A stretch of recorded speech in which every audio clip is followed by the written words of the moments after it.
All right, so we have our graph here included. I'm just going to talk about long-run aggregate supply, ignoring the rest of the graph here. Remember, this is the level of output the economy is capable of sustaining, okay? So we can produce that comfortably without having any kind of snapback or anything like that. So true economic growth, all right, is associated with long-run aggregate supply shifting to the right. Now that takes a lot of time and effort and money, and you need a long time in the name to start seeing results. So what are the things that help promote growth of that? Private capital investment, new technology, research and development, infrastructure development by the government, research and development, a good size, quality labor force, along with well-skilled labor force, okay, healthcare, education, a smooth running political environment. And then there's the negatives, right? They can hurt long-run aggregate supply, war, the pandemic, natural disasters, like Puerto Rico has had their long-run aggregate supply severely impacted by earthquakes and hurricanes. So they're still recovering, especially with regard to electricity and utilities and that kind of stuff. So that's long-run aggregate supply very quickly, obviously, but know that that's associated with growth. Long-run aggregate supply, which is different from expansion, which is an aggregate demand term. All right, so here we have an economy that's in expansion. We know it's in expansion at this intersection of point A because that's to the right of the full employment or long-run aggregate supply. Well, as we have mentioned, we're not capable of sustaining this, okay? We have an expansionary gap, which means there's going to be some negative things pushing short-run aggregate supply back, which is the higher cost of labor, oil, and commodities. So short-run aggregate supply is going to shift back this way. We come back to equilibrium and at a higher price level. Okay. All right. And then we're back at our full employment level. I'm not going to draw out the recession. It is just the opposite, right? The recessionary intersection is to the left of long-run aggregate supply.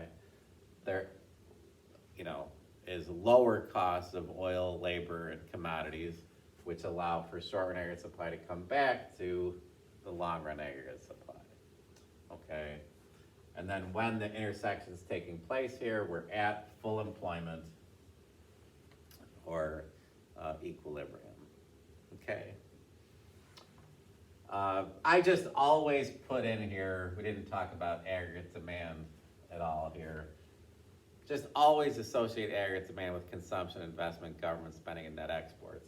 Now, while this is happening, higher costs of labor, oil, and commodities, well, things are happening to aggregate demand. But we have to ignore that, otherwise we get lost in trying to compare everything. And that's where we have the term ceteris paribus, which means if all other things are equal. So if aggregate demand remains the same, this is what would happen. So ceteris paribus, remember that Latin term, all other things equal. Okay. All right, on to unemployment. And know the basic formula, first of all, that it's the unemployed divided by the labor force. Who's in the labor force, who's not in the labor force, so who's not, right? Kids, full-time students, military, disabled, people incarcerated in prisons, people that just don't want to work. They're retired, homemakers, they're independently wealthy, they're perfectly happy living with their parents, whatever. They're not part of the labor force, right? So we get our calculation, whatever it is, from those numbers, okay? Please remember the flaws. I forgot to talk about this in our review. So the flaws in calculating the labor force, we don't take into account part-time workers, right? We count them as fully employed. Underemployed, so if somebody's got an advanced degree and is working at a fast food place, that's not taken into account in the unemployment rate.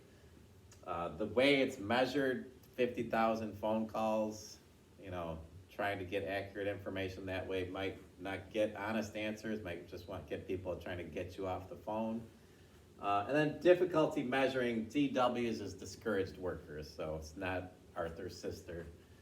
DWs, very hard to calculate when somebody becomes a discouraged worker. You don't have a clock on somebody's head that, they stopped working for 30 days or looking for work for 30 days. Now they're out of the labor force. So just know that there's a lot of flaws in it. And also be aware that discouraged workers, when they go from unemployed to discouraged worker, giving up looking, that artificially will lower the unemployment rate, which makes things seem better, but really things haven't improved economically, although the unemployment rate has gotten lower.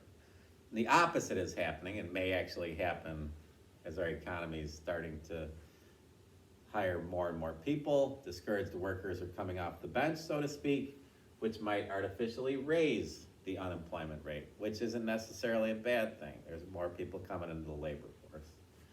Okay, so make sure you know that discouraged workers especially are going to artificially lower the unemployment rate. Remember the Barack Obama situation. He became president, it was about 10%. Unemployment quickly ticked down to 8%, not because things got better, but because of discouraged workers. Know your different types of unemployment. Frictional is everyday stuff, right? I got fired, I quit, I moved.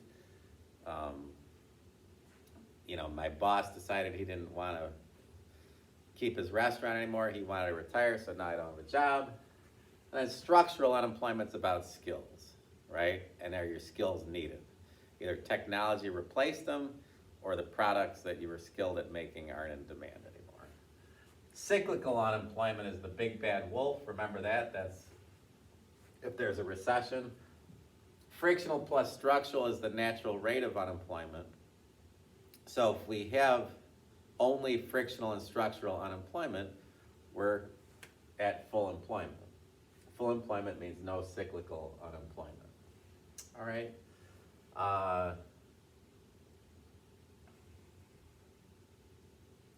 This can change. I know that I've talked about this being 5%. The 5% is not a fixed number.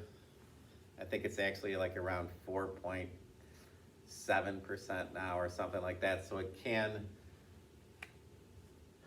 shift ever so slightly. It was around 6% under Reagan. My point is, don't get fixated on this 5% number. That's more of a placeholder. The natural rate of unemployment is truly frictional plus structural unemployment. That's the natural rate of unemployment. That's an economy at full employment. Okay. Real quickly, know your MPC, MPS combinations. Okay. And know that it's change of consumption over change in income, change in savings over change in income. And know your complementary numbers, 0.9, 0.1, 0.8, 0.2, 0.75, and 0.25. Those should do the trick as far as knowing your combinations. The problems aren't going to be that easy, but remember it's change over change. So let's say I make $100,000 a year, I get a $10,000 winning lottery ticket. I save $2,500 of the $10,000 of the change, right? So $2,500 over $10,000, that would be an MPS of 0.25. The MPC is 0.75. Make sure you pay attention to what is the question asking for. Is it asking for MPS or is it asking for MPC? Okay. All right. I've got to start writing your test. So I have not covered everything. So don't be like, it wasn't on the YouTube. This is a good starting point, something to fill in gaps or review, or if you want to listen to my voice on 1.5 speed, God bless you. I hope you don't lose your hearing. Good luck, as always. I want you to do well. Just try to, prepare overall, a little bit of notes, A little bit of watching YouTube. Hopefully I'll get a chance to post a study guide as well. And, don't forget, put little notes, maybe in the beginning of the test when you get it handed out to you, so you can have like a little cheat sheet, so to speak, set up. All right, go basketball, go hockey, go wrestling, go everybody. BFG, Rock of Ages, yes.